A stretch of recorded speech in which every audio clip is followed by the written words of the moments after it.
Once upon a time, in a land filled with sunshine and smiles, there lived a brave and wise king named David. He loved God very much, and God had helped him win many battles. King David was strong, and his kingdom was big and full of happy people who sang and danced in the streets. He had a magnificent castle on a hill, and from his balcony, he could see all the cheerful faces looking up at him. But one day a little thought crept into King David's mind. He stood on his balcony, hands on his hips, and thought, "My kingdom is so grand. My army is so mighty. I wonder just how strong my army really is. Maybe I should count all my soldiers to see just how powerful I've become." But David forgot something very important. His real strength didn't come from the number of soldiers he had. It came from God, who had always been by his side. So, King David called his trusted helper, Joab. "Go and count every single soldier in the land." And so, Joab and his men set off. Little flags with numbers popped up all over the map as they went. But Joab felt uneasy. He turned to the king and said, "David, why do we need to count them? God already knows how many there are, and he is the one who gives us victory." But King David, caught up in his own pride, didn't listen. Later that night, after all the counting was done, a heavy feeling settled in King David's heart. He sat alone in his palace, the stars twinkling outside, but he felt no joy. He looked at his shiny crown and realized he had made a big mistake. He had trusted in numbers and his own power more than he had trusted in God. With a tear rolling down his cheek, David knelt down to pray.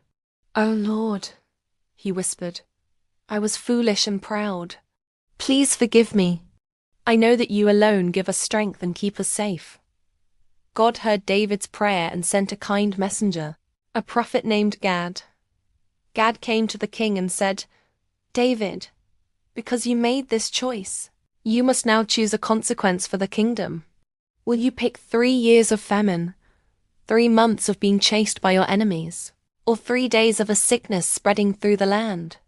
This was a very hard choice. David thought carefully. He didn't want his people to suffer for a long time. So he said, "Let us fall into God's hands, for his mercy is great."